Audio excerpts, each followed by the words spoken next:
Hi everybody, Parshat Wisdom with me, Rabbi Oliver. It's Parshat Chayei Sarah. Do we learn something this week about the essence of eternal life?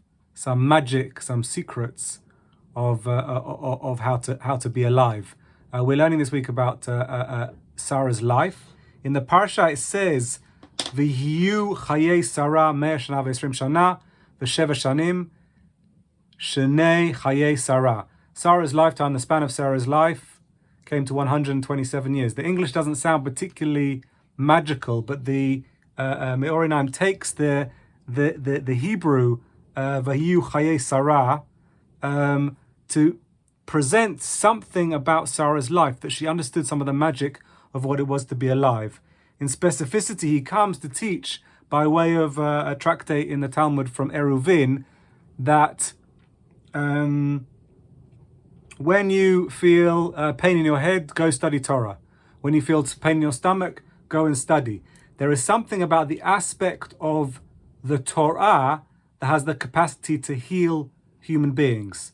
There is something about the aspect of learning as a solid aspect, solid directional aspect of our lives, that also has the capacity to comfort, to heal, to make us be seen, to make us feel in solidarity with other human beings, with other forms of life.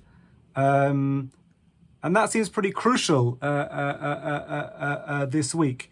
The Me'or Eynayim goes on to bring a Rashi from Bereshit, from the first chapters of our Torah.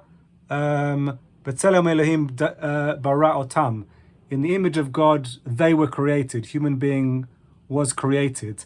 And Rashi seems to suggest in one of his comments that it wasn't just God like photocopying God's image, like mapping God on human beings, but that God had some kind of conscious understanding of the image of God that would be mapped onto human beings in order to create them. There's a very subtle difference there.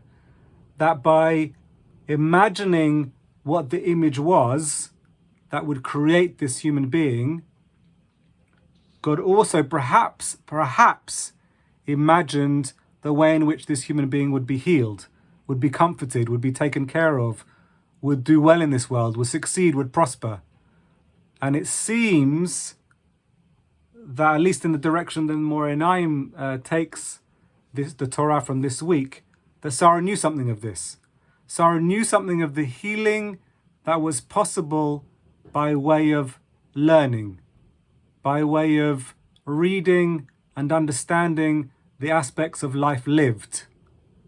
That's a suggestion. The other aspect of this parsha, and with this our close, is this is Chayei Sarah, and Sarah is the first matriarch to be buried, the first of the matriarchs and the patriarchs to be buried, and she's buried in Kiryat Arba, Hebron. And we know the place in Kiryat Arba, Hebron, where Sarah and then Abraham and the other Avot and Nima'ot, the other matriarchs and patriarchs, are buried, except Rachel. We know this place. It's the cave of the Marat Machpelah, the cave of the patriarchs. And this is a place of contest right now between Palestinians and Israelis about who should take care of this place. And violence and disruption has been caused over many years in this place, and probably will be again this Shabbat, because it's a tense Shabbat in Hebron. The bit that I would like to teach in relation to that is it's often only when the person passes away that we truly understand their lives and truly understand their message. And it seems to be the case in some guise or another that is true for Sarah, that we learn from her after she passes. And that's also true then for the living. One of the aspects of what Jewish life does in relation to bereavement is to create possibility and openness to transformation through the remembrance of that life. And that's true in this week's parsha. The parsha finishes with Isaac meeting Rivka, Sarah's son meeting his partner.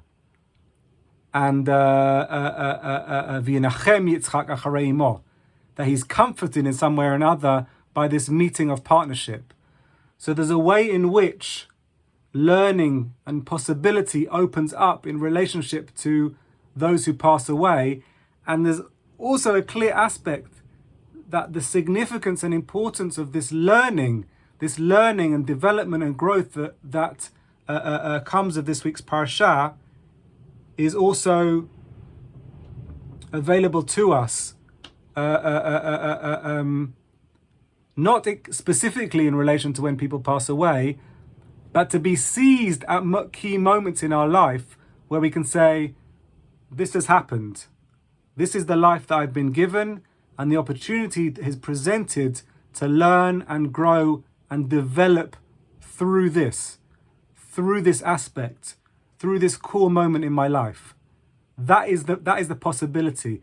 And through that possibility of learning, through that possibility of growth, I think that in some guise or another, however difficult it might be to hear, those are our moments of comfort. Those are our moments of love. Those are our moments of true development. Those are our moments also of growth towards happiness and some kind of completeness in the lives that we live. That's the Parsha of Chayei Sarah. Please be in contact with me with other questions that you have, with thoughts that you have on this Parsha video. I always love to hear from anybody and everybody. And you can also support me through our Patreon page going forward. Shabbat Shalom U'Varach, everybody. See you very soon.